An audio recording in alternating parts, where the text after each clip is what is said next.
So then let's start. Hi, everyone. Thanks very much for tuning in today. And we are super excited to welcome Matthias Merkel, who is a CNRS researcher and group leader at the Turing Center for Living Systems, or the Centuri. And he was kind enough to step in for another lecturer that we actually booked. So thank you so much, Matthias, for stepping in and for presenting your work today. We are super excited about this. So to give you a brief overview about over Matthias and Matthias' life, so to speak, academic life, to where he got today. From 2003 to 2009, he studied physics at the Technical University in Dresden, and his diploma thesis was on synaptic short-form plasticity and information transmission. So you see already that there is a link between physics and biology early on in his career. And then from 2010 to 2015, he did his PhD and a postdoc at the Max Planck Institute in Dresden. And there he worked on from cells to tissues, the remodeling and polarity and reorientation in epithelial tissues. And after the completion of this, he went to Syracuse University in New York State. And there from 2015 to 2018, he was a postdoc in Lisa Manning's lab.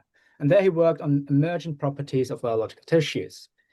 And then after 2018, we just talked about this as well. So if you have tuned in already a little bit before, he found this group leader position that was advertised at the Aix-Marseille University and the Centuri Center.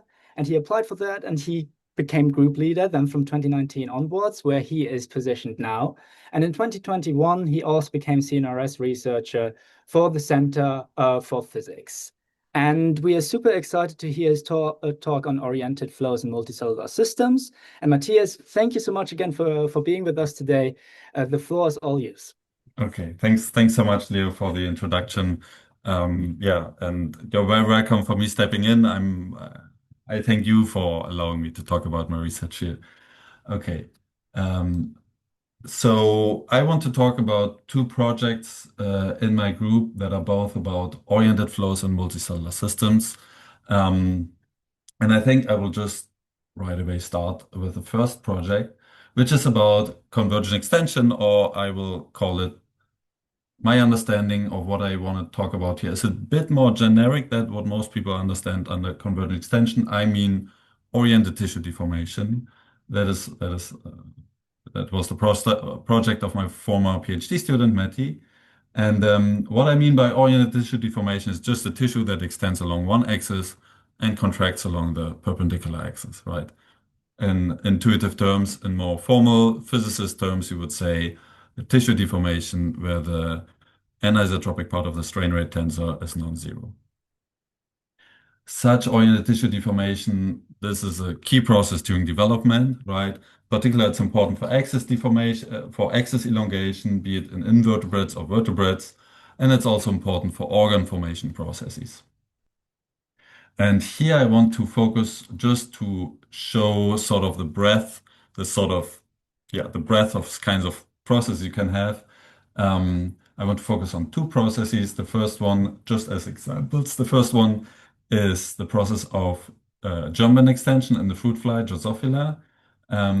Here we find convergent extension or anisotropic tissue deformation by cell neighbor exchanges. In that case, we have a two-dimensional tissue or epithelium in an invertebrate, and it's known to be driven both by internally generated forces, internally generated active stresses, and by externally applied forces, right? So then there is a completely different example. So these are aggregates formed out of mouse embryonic stem cells. In the second part of my talk, I will talk a bit more about them. But under certain conditions, such aggregates can undergo anisotropic deformation, right? These aggregates you'll see the deformation process in a moment, right? There it's starting to deform anisotropically. So these aggregates are suspended in a surrounding medium. These are, in that example, it's in a mammalian cells. It's really bulk 3D tissue. And here it's clearly driven entirely by internally generated active stresses, right? Active forces. And so we have all these different sorts of anisotropic tissue deformation processes. And here I want to discuss them from a very, very general, generic perspective.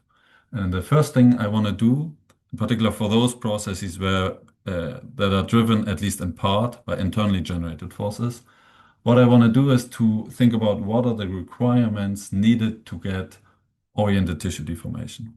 The one thing I need is that all the cells in my tissue agree about an axis of deformation. That's important, right? In other words, the cells in my tissue need to share information about an orientation. They need to share orientation information. Physicists would say there needs to be some sort of large-scale orientational order. And then in the second step, this orientation information needs to be translated into oriented deformation, right? All of that seems clear, but you'll see in a moment this will become important. There are different ways in which orientation information can be represented in the tissue. One classical way is called cell polarity. Cell polarity, right, corresponds to some anisotropic distribution of different sorts of proteins within your cell, so that you can define, for instance, some polarity vector for each cell. Planar cell polarity, in particular planar cell polarity, is known to control things like the direction of hairs growing on the fly surface, on the surface of the fly, or the direction of our mammalian fur is also controlled by such cell polarity. But cell polarity can also control the direction of anisotropic tissue deformation, known in a couple of systems where, for instance, cell polarity can create effectively some increased interface tension somewhere, leading to cell neighbor exchanges, right? And the question that I want to ask, is this enough, right? If you have some oriented cell polarity, which then drives oriented deformation, is this enough to get oriented tissue deformation? The answer will be no. Otherwise, I won't ask this question. And to illustrate this, I show here a few simulations. This is a sort of a vertex model. Each cell has I can go more into detail if you want here. I just talk about the essentials. Each cell has a polarity vector, and then this polarity vector modulates the interface tensions around it, right? So for instance, I first start with an extensile case, which means that the interface tensions perpendicular to the polarity arrow are increased, and then interface tensions parallel to the polarity arrow are decreased, right? And then another important point is that the friction in this simulation is exclusively between the cells. In many vertex model simulation, there's a friction between a substrate, like a glass surface or so. Here, the friction is only between the cells. Now, when I run the simulation, what I expect is, of course, that first of all, the tissue extends, that's expected. But I started from an ordered polarity pattern. This becomes disordered over time, and as a consequence of that, also the deformation stops. I will show this again. Right, I will show this movie again. So the polarity starts out ordered. What will happen first is it deforms because the polarity creates this anisotropic interface tension, so that's totally expected. But then my polarity becomes more and more disordered. There's an instability that grows, polarity becomes disordered. As a consequence, the tissue stops deforming. Right? Then I can also try the opposite thing, right? So I increase the interface tension parallel to the polarity and I decrease it perpendicular, right? As a consequence, of course, I will get a contraction in the direction of the polarity and extension perpendicular to that. That's indeed what I get. But then again, the polarity becomes disordered relatively quickly. And as a consequence, also the deformation stops. Now, my very point that I want to make here is this is not just a consequence of the very specific model that I simulate. That's a very, very generic effect. And that's an instability that's been known in the field of active matter physics for over 20 years now. The reason, so very roughly, this instability comes from the fact that if you have oriented deformation, and if there's a little bit of inhomogeneity, you may get local tissue rotation, right? And if the tissue rotates, because the cells sit in the tissue and the polarity proteins sit in the cells, if I rotate locally the tissue, then also the polarity will rotate. So if I have some heterogeneities down here, this may create local rotations and thus will also affect the cell polarity. So there's a feedback loop. Very generically, if I rotate the polarity, right? And so I have this positive feedback loop, which creates an instability. As I mentioned, this has been known, this sort of instability, which is known for a very long time in the field of active matter physics, for 20 years. And this is also illustrated by this movie, which some of you who are more oriented towards active matter will have potentially seen already. What you see here is an experimental movie. What are labeled are microtubules, and those microtubules are driven by kinesin motors and ATP, and this is localized to a 2D interface, right? We all know microtubules have a bending rigidity, so they do want to be straight, but we don't see them being straight, right? We don't see this global alignment like in the cell-based simulations that I've shown you. Instead, what is happening is that the activity destroys this global alignment, right? And so this is also known to be due to the same kind of instability that I saw on the cellular simulation. And here I just want to give you an intuition for where this instability comes from. It's illustrated here. Let's first look at the upper panel. So the blue arrows here are this orientation information, either cell polarity in the cell-based simulation or the direction of the microtubules, if you wish. This then creates some extensile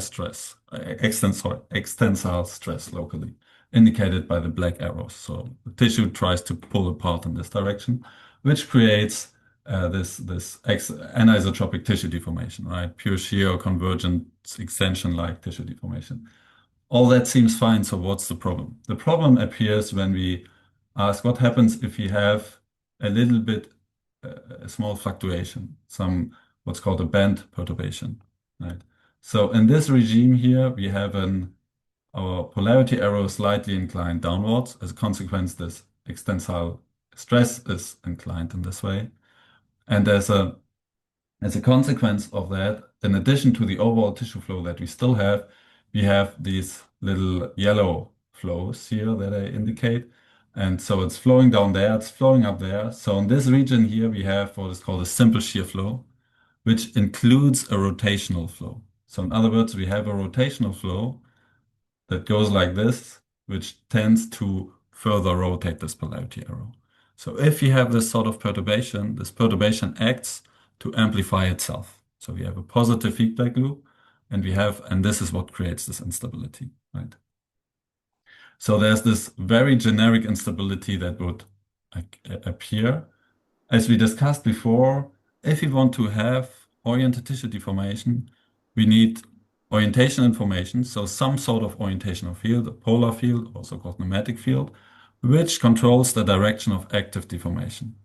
But if you write down such a model under very generic conditions, you get this instability, right? But then how does nature do it, right? So we see a lot of instances where we have this active oriented deformation in nature, and it needs to be robust. So how does nature make it robust? And so that's the question that I want to understand here, right? Matthias, can I interrupt? Please.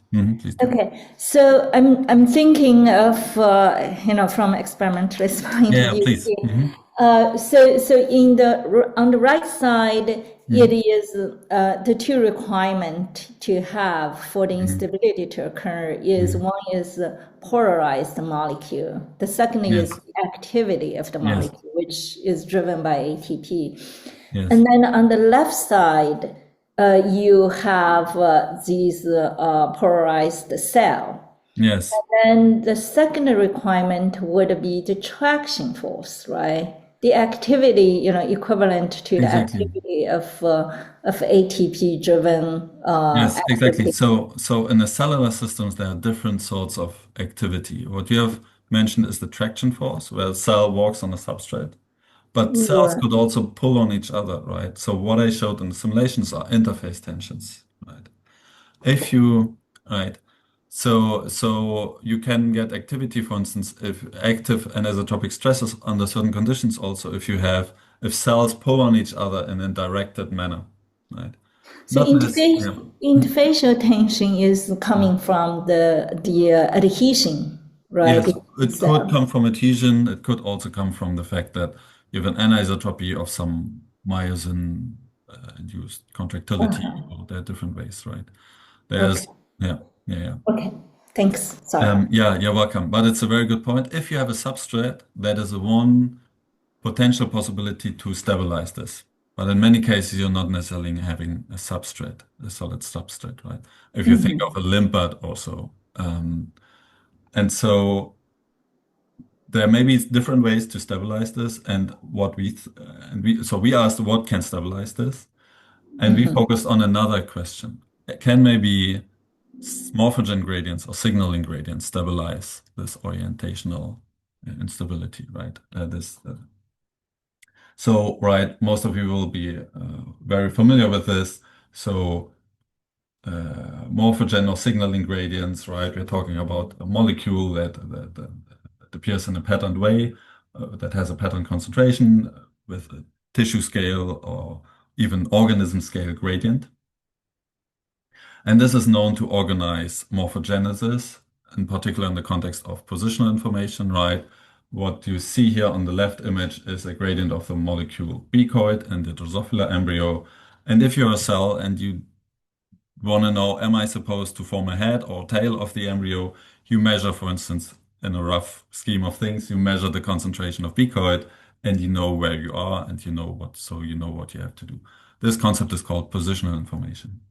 But in a sense, the cell can also, in principle, sense gradients. So those signaling morphogen gradients or morphogen gradients provide also orientational information. So that's another way to give orientation information to cells, right? And indeed, it's known in a couple of systems that such signaling gradient can be upstream of cell polarity. In other words, that cell polarity aligns with the gradient of such signaling molecules or morphogens. And indeed, so what we've seen is that those two parts here, the cell polarity and the oriented tissue deformation, interacting together, they create an instability, right? But of course, if we impose some signaling gradient and the polarity aligns only strongly enough to this gradient, we should always be able to stabilize this, right? It seems. The issue, though, is that this signaling molecule usually is secreted within the tissue. And if my tissue deforms due to advection, this oriented deformation will distort the signaling gradient, right? Just due to advection. So we have a feedback loop. And again, the question is, the question which brings up the question, under which condition would such a system be stable and when would it be unstable, right? And so to discuss this, what we did is we first simplified, because we're theoretical physicists. We first looked at a specific limit of this, namely where the cell polarity is coupled very strongly to the signaling gradient, so strongly that the polarity corresponds to the signaling gradient, right? So we can essentially say we have the signaling gradient that creates active anisotropic stresses, and then as a feedback, we have the advection. And if you put this into the cellular model, right, where again I create the active stresses by saying we have a gradient, and then perpendicular to the gradient, I increase the interface tension, parallel to the gradient, I decrease the interface tension. And if the gradient is here illustrated by this rainbow pattern, just to see an effect a bit better on the next slide. What we see here is that it's essentially stable. There's something like a cell scale instability, which I think comes from the details of how we implement this. If I switch around the coupling, so I increase the contractility in the direction of the gradient and I decrease it perpendicular, we get, of course, the opposite sort of deformation. But what we get there is a tissue scale instability in form of this undulation here, right? So in the gradient-contractile case, we get this tissue scale instability. And to see which of what we just saw comes from the cell scale, which comes from the tissue scale, we also wrote down sort of a continuum version of the same thing that I just showed you. So we have a scalar field, so that's our morphogen or signaling concentration. That advects and that diffuses. It advects with tissue flows. And then the tissue flows are driven by an active stress, and the active stress is given by the gradient of this signaling field, right? And this active stresses then drive viscous incompressible flow as given by the incompressible Stokes equation, right? So, so we have just a signaling molecule that's advected with flows, and the flows are driven by active stresses given by the gradient of the signaling molecule. And there's a prefactor in front of the active stresses. If that is negative, you have a gradient-extensile case, so the active stresses tend to extend the tissue along the direction of the gradient. If it's positive, you have a gradient-contractile tissue, so the active stresses tend to contract the tissue along the direction of the gradient and extend it perpendicular, right? And now if we simulate that, and it's confirmed by linear stability analysis, the gradient-extensile case is stable and the gradient-contractile case is unstable, and we see the same sort of instability that we just saw in the cell-based simulation. Right. Again, this is confirmed by linear stability analysis. And then we went back into the case, in the more general case, where we really also now have the cell polarity explicit. This is has much more different cases. I don't want to bore you with all the details. We went through this in those two papers. What the essence of this is that the gradient contractile case is always unstable. No matter what you do, it will be unstable. Whereas the gradient extensile case can be stable depending on the precise parameter regime where you're in, right? And then at the very end, we compared this to the biology literature, looking at what systems fall in this category or potentially, and which ones fall in that category. We saw a lot of examples for the gradient extensile case. Right, if you think of German extension, right, we have if you know some Drosophila biology, we have the anterior-posterior patterning, and so we have gradients in anterior-posterior direction. They may go up and down, but it's all in anterior-posterior direction, and then it's in that direction that we get the German extension, right? And the same sort of pattern repeats. The extension is in the direction of the gradient, of the controlling gradient. That's the important thing, right? It's gradient that controls the convergent extension directly or indirectly. Now, looking at the gradient contractile case, we found almost no single example where people even claimed something like this. There was one example that we found where people claimed it. We can discuss it. There's a lot to say there. So what this suggests is that there might be something like a developmental principle here saying that if you have a signaling or morphogen gradient that controls the direction of convergent extension, then the direction of extension will be parallel to the gradient. Otherwise, you get an instability. Or put differently, what this suggests, right? We have no example for that, but a lot of examples for that. It suggests that there's this active matter instability is actually acting as an evolutionary selection criterion, right? And so I would be super interested if somebody knows a gradient contractile system or some potentially gradient contractile system, because that would be interesting here. Okay. I don't know, maybe if there are questions right now, maybe it makes sense to take them now before going to the second part. Yeah, maybe I have a question here. So you mentioned in the beginning that basically cell polarity itself is not enough for explaining the deformation patterns, right? Because you said like at some point that becomes unstable and then the deformation would stop. Yes. What I would be interested in is here, when is there any system where we have that as a requirement that this, so to speak, self-regulating, right? Like, because in this sense, there's a feedback loop, and after like so and so much deformation, it stops deforming. Could that be beneficial to some extent? Exactly. Yeah. So that's a great question. So maybe it's not a bug, but a feature, this instability, right? In other terms, put shortly, right? Could it just be used to just stop a deformation because you want a certain amount of deformation? And now I don't want to fully exclude it, but I think it's unlikely for the reason that in order to stop the deformation, right, you have to, or maybe I should slightly change it, depending on from what level of fluctuations you start. If you start from a higher level of fluctuations, you will stop the deformation earlier. If you have a little less deformation, fluctuation, you stop the deformation later. Like imagine you have a pencil, right? You have a pencil and you try to align it and then you stop the time until it falls over, right? You will get a huge variation just because it all depends on with what level of fluctuations did you start, right?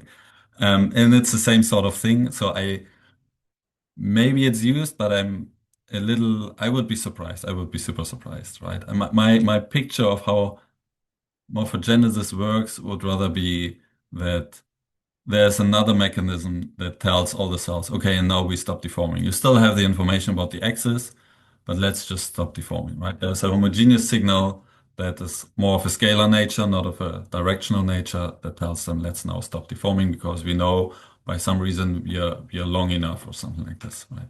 Yeah. Yeah. Right. That absolutely makes sense. So like in other terms, the system is too sensitive to its initial perturbations in order to Exactly. be reliably Exactly. it's reproducible as a mechanism. Exactly right. Yes. Excellent. Thanks very much. I think Yes. Jonas has the question as well. Yeah, hi. So maybe I just sort of missed this, but I'm curious how this would be affected if the polarity of cells isn't kind of like a fixed thing, but rather tries to align with, for example, the neighbors, right? If you have a kind of flocking Yeah, type thing that continues over time. Great point. So in the simulation that I showed, I have some amount of neighbor alignment. The short version of the answer is neighbor alignment saves you if your system is small enough, but if your system is too large, it doesn't save you. So in your dynamic, so to say one sentence more or two, if you write down your dynamic equation, that neighbor alignment is the amount of neighbor alignment is given by a coefficient that has the units of a diffusion constant. Um, so, and you have a deformation rate. If you divide both by one another, you get a length scale squared. So that length scale is the length scale over which your polarity will typically be aligned. If your system is smaller than that, you're good. If your system is larger than that, you have a problem. Right. So that's yeah. Yeah, that makes sense. Thanks. Okay. Yeah. Great. Any other questions? Otherwise, I would continue. Okay, then maybe I continue, and if there's another question, we can also discuss it afterwards. Okay, and then so for the second part of my talk, so this is really an interdisciplinary collaboration between experiments by Pierre-François Laine, and Sham was the one who did the experiments in his team. And this was carried out by a postdoc who was hired on an interdisciplinary postdoc, really between the theory group of myself and Pierre-François. And Simon is now an associate professor here in Marseille. And so this is really one example of a collaboration in the context of the Turing Center for Living System. It's an interdisciplinary hub here in Marseille that's been around now for almost 10 years.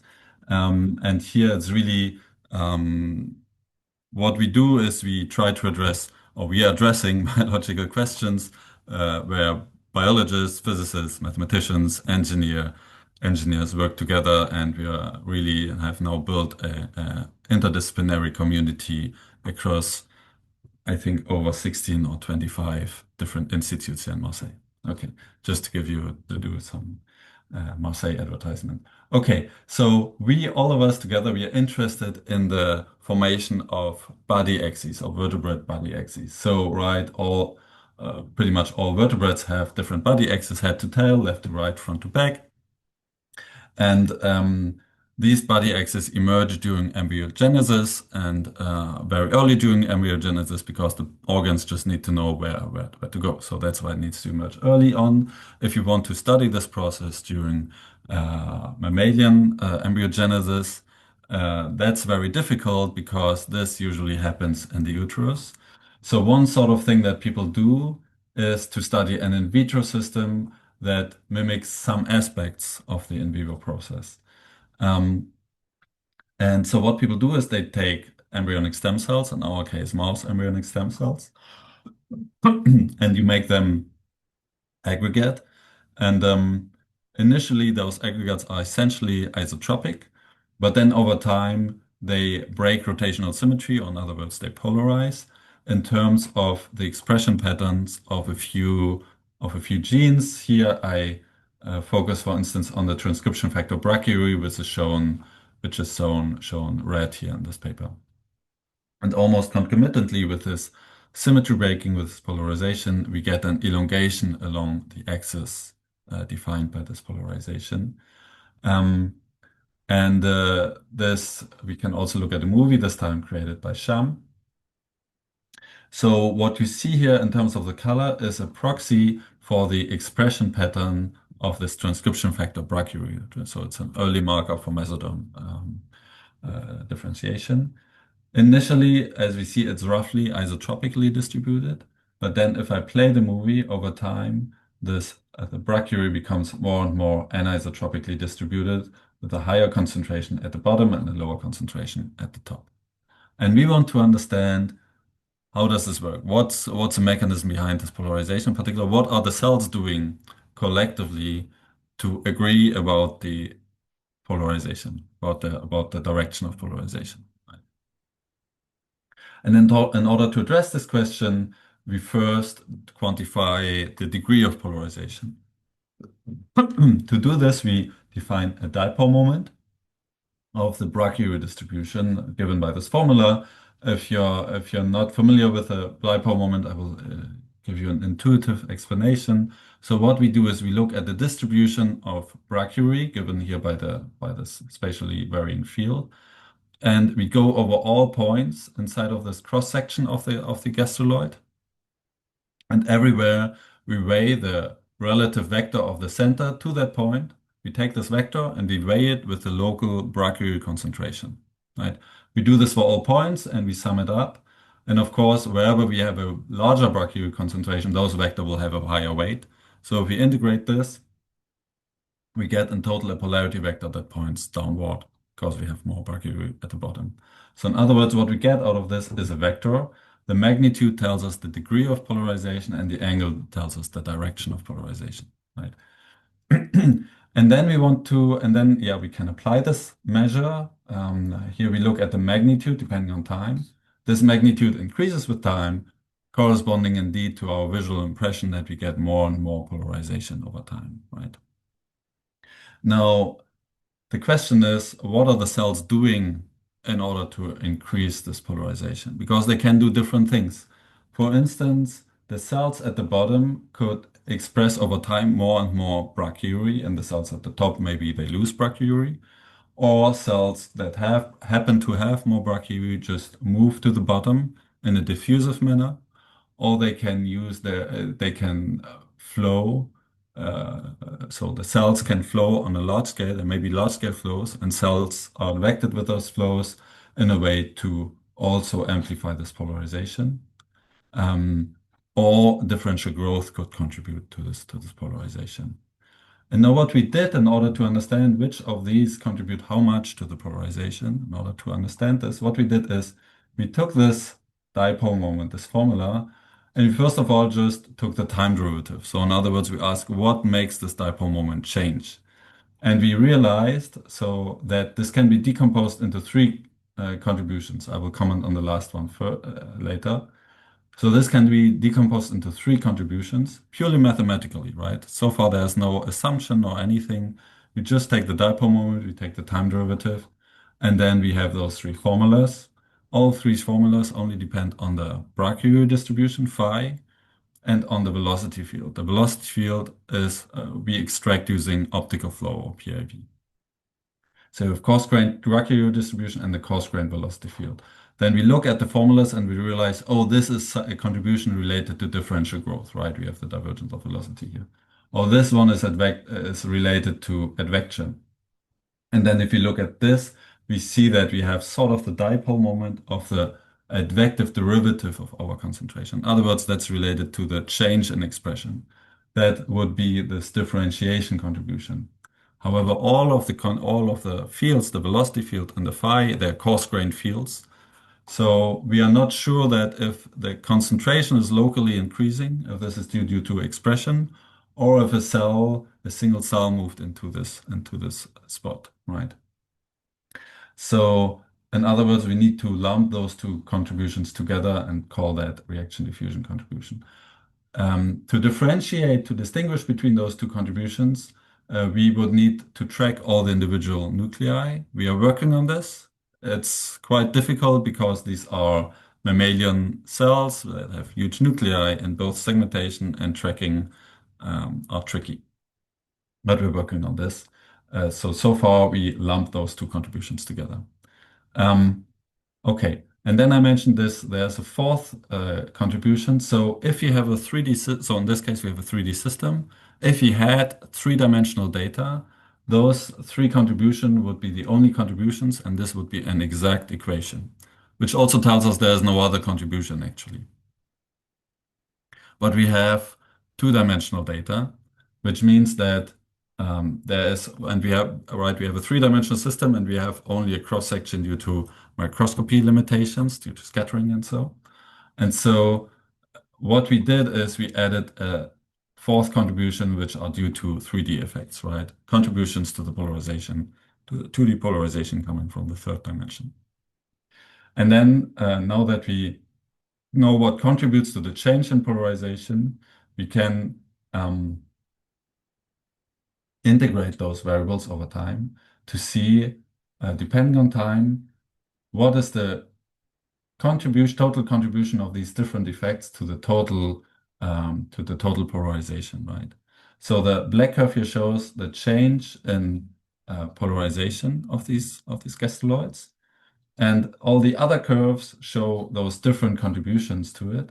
And the sum of those other curves, it's built in such a way that the sum of those other curves are exactly this total there, right? And we see that the reaction diffusion contribution at the end makes up roughly 2/3 of the total polarization, but the advection contribution also makes up roughly 1/3, and growth and 3D effects are somewhat smaller. So what we then did, so this is for a single gastroloid, what we then did is we took the last time point and plotted the relative contributions at the last time of these different effects. And what we see is the biggest contribution is really reaction diffusion. There's also fluctuations from gastroloid to gastroloid, but then advection also contributes roughly 1/3, and growth and 3D effects contribute somewhat less. So in this field, there are a few works that have already discussed the reaction diffusion contribution. But here we, for the first time, showed that in those gastroloids, there are large-scale flows which contribute also to this polarization. And again, all of what I've shown until now, there's not a model, right? This is not a model. It's just a way of looking at the data. There's no assumption going in there. They're just definitions of these different contributions. But there's no modeling assumptions or anything. It's just data analysis. And that told us advection contributes actually to the polarization. And so as a next step, we looked at the flows that we see in those gastroloids. And what we saw is, okay, so there are these recirculating flows, so these flow fields that we observe, first of all, they are noisy, they fluctuate in space and in time and from gastroloid to gastroloid. So what we first did is we did some sort of orthogonal decomposition, something similar to Fourier decomposition, which allowed us to look only at the components of this flow field on long length scales. So if you only look at the modes of this flow field that occur on long length scales, we always observe a rotational flow, right? And or a recirculating flow. And this recirculating flow has a specific direction, and we can compare it to the direction of the polarization, and we see it's quite correlated, right? The recirculation and the polarization. It's maybe not too surprising because we saw that this recirculating flow contributes to the polarization, right? So one can imagine that because there's this recirculating flow in this direction, it helps to guide this polarization in that same direction. But there may be actually also other reasons. So as a next step, we wondered what creates these recirculating flows actually, right? So what creates the tissue flows in these stem cell aggregates? Now the thing is, we don't know enough by far about what's going on in these aggregates. So the goal, what we wanted to do is to just try to understand where could this most salient feature of the flow field, which is this recirculating flow, where does this come from? And to try to understand this with a model that's as generic and as minimal as possible, right? And so here I just want to present to you how we argued a bit, right? So the question is how do we get tissue flows in these stem cell aggregates? Well, if you want to have flows, you need forces driving those flows. Otherwise, you won't get flows. Now, or mechanical stresses. Now, if the mechanical stresses are the same across the whole aggregate, right? So each cells are pulling onto each other all with the same force, you will not get flows if you have homogeneous mechanical stresses. To get flows, you need heterogeneous mechanical stresses. Now, how would a cell know that it needs to pull more than another cell? Well, we have a lot of different gene expression patterns there, right? So there are hundreds, I guess, of genes that are differentially expressed in those aggregates at those early times. Here I just show a few of them. And in principle, any of those, for instance, criterion, but maybe also others, could contribute to heterogeneities in those stress patterns, right? So what we did is conceptually, we thought, okay, there's maybe some, let's define as theoretical physicists that we are, let's define some effective scalar field that summarizes the effect that all of those different gene expression patterns have on the flows, right? Some effective flow creating field that summarizes the effect of criterion, brachyury, whatever. That's a typical theoretical physicist thing to do, but then we invite the next problem that we have, namely, well, we cannot measure phi, right? How do we measure phi? It's a made-up thing. So what we did is we said, well, most of these patterns, or all of these, at least at early times, are show more or less an anterior to posterior gradient. The anterior posterior comes from the comparison to the living organism. So the posterior part is the one where the brachiopole is. So most of these patterns show an anterior to posterior gradient. So we say if we squint our eyes, then all of these patterns are quite similar. So let's just take one of them, and we tried it with brachio or also with criterion. Let's just take one of them as a proxy for this field phi, right? So let's just say we have a scalar field, and this scalar field then drives these flows. And then we took the simplest model that you can use to get from a scalar field to flows. So what's the simplest way in which scalar fields can create forces? And what you end up with, one can pretty much prove this. What's the simplest model is, well, you have first of all, a surface tension that depends on the concentration of brachyury. So a low brachyury surface tension, a high brachyury surface tension. And then you have an interface tension between low and high brachyury regions, right? And then we said those tensions drive incompressible viscous flows. So really the simplest model that we could do. We even did this in 2 dimensions. Clearly, the gastroloids are 3D systems, and quantitatively, the 3D flows will be different from the 2D flows. But in this case, as you will see, qualitatively, we expect the same results. So we have in this model 3 parameters, 3 tensions, and meaning we have 2 dimensionless parameters, dimensionless tensions. So what we did is we varied those 2 dimensionless parameters. One is the dimensionless surface tension difference on the x-axis, and the other one is the dimensionless ratio between the interface tension, high-low brachyury, divided by the average surface tension, right? And the most important one that I want to focus on here is the surface tension difference. And if the surface tension in the low brachyury regime is higher than in the high brachyury regime, then the surface here will contract, leading to those surface flows towards this low brachyury regime. And then because we are incompressible in the middle of the aggregate, it will flow back, right? Leading to recirculating flows. If you flip around the sign of the surface tension difference, then we get also recirculating flows, but in the other direction, right?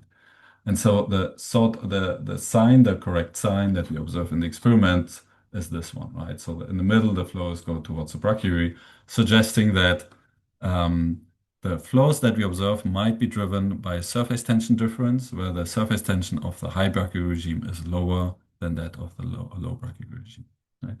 So that was this hypothesis that we got from that. To independently test this hypothesis, what Sham did is she took aggregates where she only had brachyury positive cells and put them together with polarized aggregates. And sometimes there were cases where you had polarized aggregates together with this aggregate, right? So where this aggregate fused with the polarized aggregate, but at the brachyury negative side. Sorry.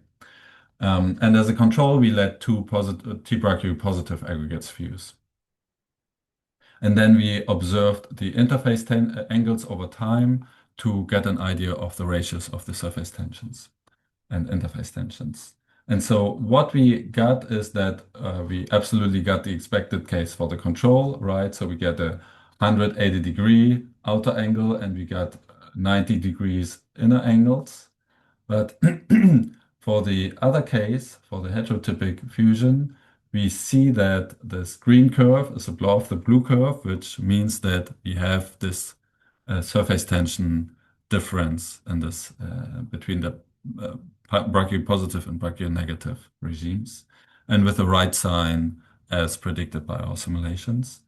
So that's one bit. And the other bit is that we also observe a relaxation time here, right, on the order of 1 to 2 hours. And so this relaxation time is known to be given by the ratio of the surface tension to the viscosity. On the other hand, the speed of this recirculating flow, the magnitude of the speed, is given by the ratio of the surface tension difference, right? Here it's the surface tension difference that drives it, divided by the viscosity.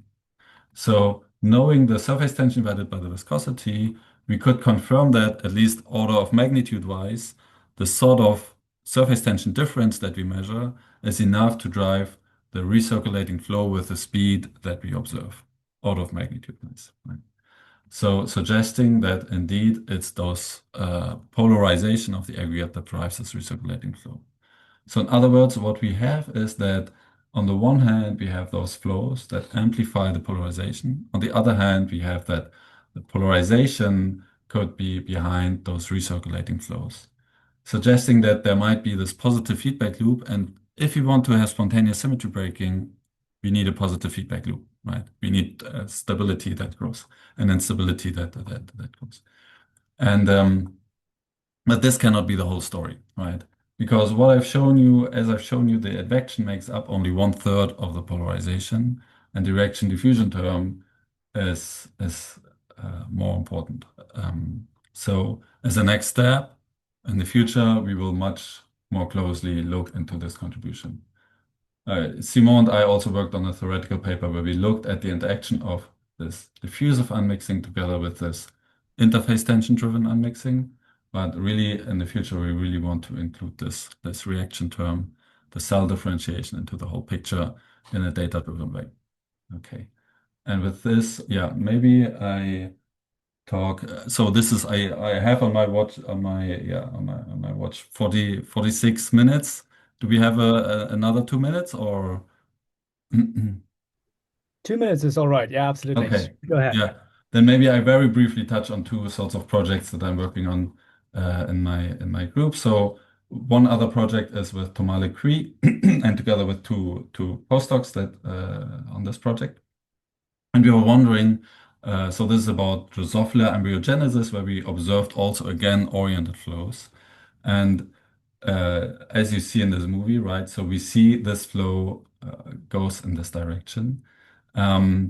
And we were wondering what creates this flow. You can also quantify this, right? You average the tangential flow spatially, and you plot the spatial average over time. You see the average is 0 initially, but then there's a clear onset of polarized flow, right? We see a clear symmetry breaking there in the flow. And we asked what creates this flow, and it turns out that usually these kinds of systems, right? It's clear it's driven by active tensions. So usually what people say, okay, our tissue is viscous and there's a friction with a surrounding eggshell that you see a little bit here, right? So that's this fine line. And then we have active tensions that drive flows.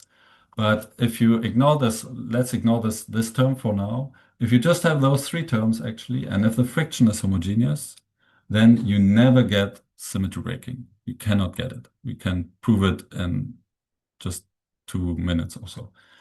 And so what it turns out is that in this case you have this invagination, right? This invagination creates what is called a bending moment, an active bending moment, which is related to a torque, an active torque. And it turns out that this active bending moment interacts with this curvature gradient, right? So here you have this eggshell, which is rigid for all intents and purposes. And you have a gradient in curvature, right? Here you have a higher curvature than there. And it turns out that this invagination bending moment interacts with this curvature. To see this a little bit more clearly for the physicists, imagine you have, if you have a bending moment, this means that you create a work by changing the curvature. If you change the curvature, you create work due to the bending moment. Now, if you slide along a curvature gradient by moving it some distance, you create work because you change the curvature. And so if you move a distance and you create work, it's like you're having a force, a translational force. So this interaction between the curvature gradient and the bending moment creates actually effectively a tangential force in the system. And so that is consistent then with the experimental findings also that we had, right? So we solved this model and compared to the flow fields. Okay, and then a very last comment. There's a lot of more theoretical work that we did with from postdoc Cheng Tai, where we looked at this solid fluid transitions and vertex models and strain stiffening in fiber networks, and it turns out those two things that seem to be very different, right? So you've heard maybe of the solid fluid transition vertex models. These two things are there's the same mechanism, the same fundamental physical mechanism behind. And we recently generalized this to thermal systems. Okay, maybe I'll leave it at that. And with this, I would like to thank you for your attention.